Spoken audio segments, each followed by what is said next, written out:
Estou com um paciente com diagnóstico de ELA, esclerose lateral amiotrófica. Fiz o pago, anamnese, não tem outros comprometimentos, comorbidades, nem alergias.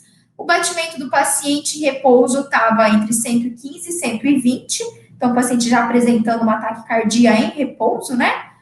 Pensei na utilização da sedação. Foi esclarecida pelo médico que o paciente não pode usar nenhum ansiolítico. É isso mesmo? Pelas medicações usadas, estava tudo bem usar o diazepam, porque é o que eu tenho disponível no SUS. Então, essa é a dúvida da Leonara, o paciente com ela, esclerose lateral amiotrófica, e ela está, paciente apresentando um quadro de taquicardia durante o atendimento, né? Ou seja, paciente mais ansioso, e aí ela estava pensando em fazer sedação. E aí, quando a gente pode fazer ou não sedação nesse paciente? Vamos lá, o que é a ELA, né? O que é a esclerose lateral amiotrófica? Stephen Hawking, vocês lembram do Stephen Hawking? Pois é, ele tinha ELA, ele tinha esclerose lateral amiotrófica. Isso é uma doença autoimune degenerativa que ao longo dos anos o paciente vai perdendo força muscular.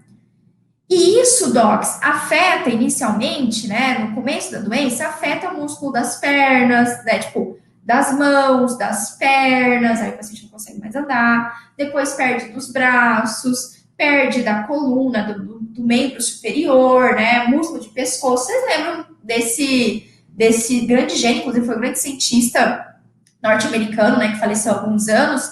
Ele andava na cadeira de rodas, lembra que ele tinha o pescoço caído, assim, né, andava na cadeira de rodas e tal, e a única coisa que ele movimentava, eu acho que era a boca, no final da vida dele, né. Então, ele escrevia assim com a boca. Pois é, qual que é o grande desafio para atender esse paciente dentro do consultório, em especial fazer sedação?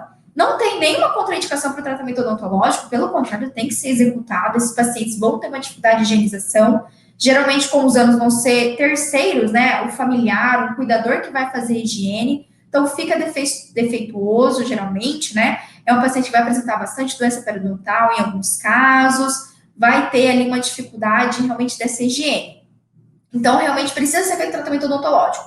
Só que qual que é o problema? Realmente, aqui o médico trouxe, né? Não é indicado. Esse é uma das poucas contraindicações de sedação a nível ambulatorial, docs. Da gente fazer sedação no consultório. Por quê? Porque ao longo dos anos o paciente ele faz uma fragilidade muscular. Então, ele vai perdendo o tônus muscular. Só que olha só, tem um grupo muscular que é extremamente importante e que pode ser afetado durante a sedação, que é os músculos respiratórios, diafragma, intercostais, músculos acessórios, né? Então, obviamente, a sedação que a gente usa no consultório, docs, para um paciente rígido, ela não vai afetar a função respiratória do paciente.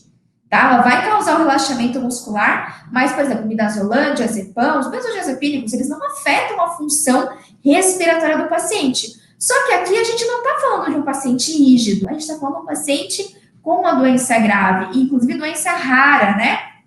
Que é a ELA, que é a esclerose lateral amiotrófica. Então, nesse caso, aí existe uma cautela maior para o uso do midazolam diazepam, para esses casos, certo? Aí sim o midazolam, o diazepam podem realmente interferir nessa resposta musculatória. E aí o paciente tem ali um quadro de diminuição de frequência respiratória, né? Então, nesse caso, realmente, a gente não pode fazer esse procedimento dentro do consultório odontológico. Se você tiver um paciente assim, precisar, né, um paciente odontofóbico, é um procedimento invasivo, nesse caso, doc, a gente tem que ser feito no ambiente do hospital.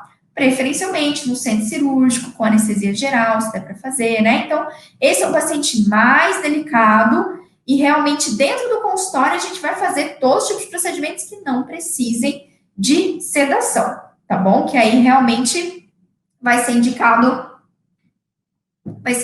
dentro do hospital, tá? Lembrando, só para reforçar, midazolam, diazepam, em um paciente rígido, sem nenhuma doença, sem ela, né? Sem a esclerose lateral amiotrófica, tá tudo bem.